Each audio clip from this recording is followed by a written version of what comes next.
हमें शादी में कोई कमी नहीं चाहिए। सगाई की तैयारियां तो बिल्कुल भिखारियों की तरह करी थी। नाक कटवा दी थी हमारी बिरादरी में तुम लोगों ने। दीवारों को शून्य सी ताकती जा रही थी सुमन। अचानक मीरा दीदी के गीतों ने जैसे उसे लंबी नींद से जगाया था।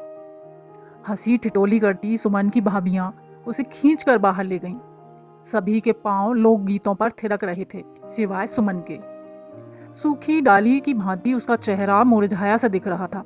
दुल्हन वाली चमक उसके चेहरे से कोसों दूर थी। दिमाग में बस अबीर के तीखे शब्द चल रहे थे। सुमन, कह देना अपने पापा से, हमें शादी में कोई कमी नहीं चाहिए। सगाई की तैयारियां तो बिल्कुल भिखारियों की तरह करी थी। नाक कटवा दी थी हमारी पूरी बिरादरी में। जब से शादी पक्की हुई थी, अबीर ने एक बार भी प्यार से सुमन से बात नहीं की थी। बस एक ही रट लगाए हुए था कि चीजें ऐसी होनी चाहिए, वैसी होनी चाहिए। सुमन ने अपने पिताजी से कई बार बोला अबीर के परिवार और अबीर को लेकर, पर उसके पिताजी उसकी कहाँ सुनने वाले थे।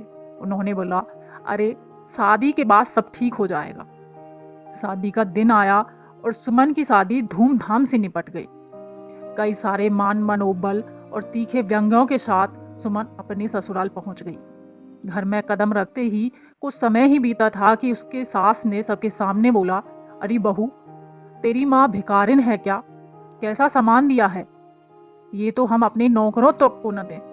सास की तीखे शब्दों को सुनकर सुमन अंदर तक हिल गई।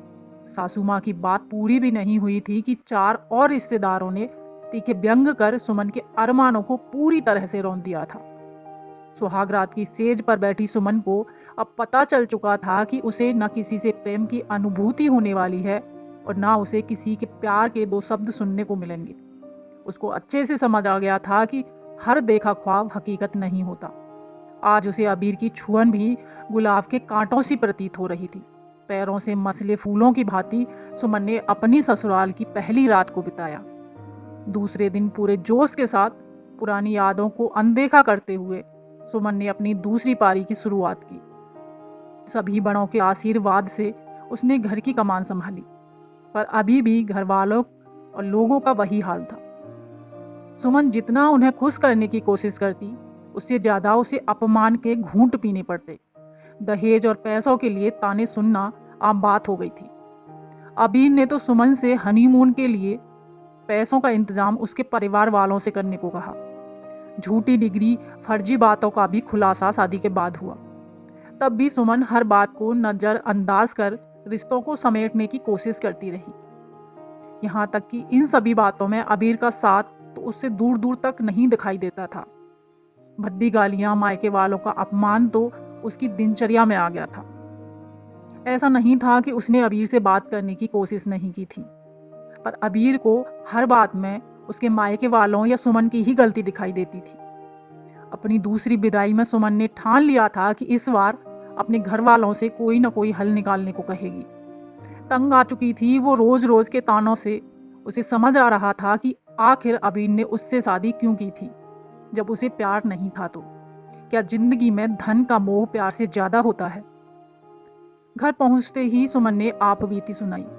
ससुराल के तानों और अबीर की झूठ की सच की पोटली को उसने सबके सामने खोल कर रख दिया। आज सुमन के पिता को अपने गलत होने का एहसास हो रहा था। काश शादी से पहले सुमन की बातों को गंभीरता से लिया होता। काश उन भूखे भेड़ियों के बीच अपनी गुड़िया को न भेजा होता। आत्मग्लानि हो रही थी सुमन के पिता को। नहीं रहेगी मेरी बेटी उन दहेज लोभियों के बीच। एक बार गलती कर चुका हूं, अब दोबारा उस घर में नहीं भेजना अपनी गुड्डू को। जहां घर की लक्ष्मी की इज्जत नहीं, उस रास्ते नहीं जाना। बहुत लड़कियां तलाक के बाद अपने घर रहती हैं और तू कोई बोझ नहीं है मेरी लाडो।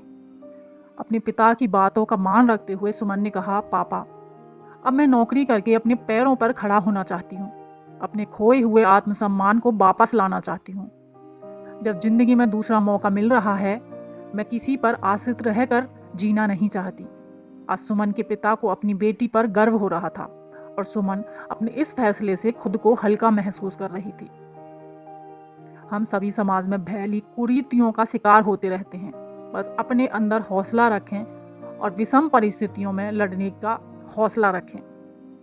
आपको मेरी कहानी कैसी लगी अपने विचार जरूर रखें।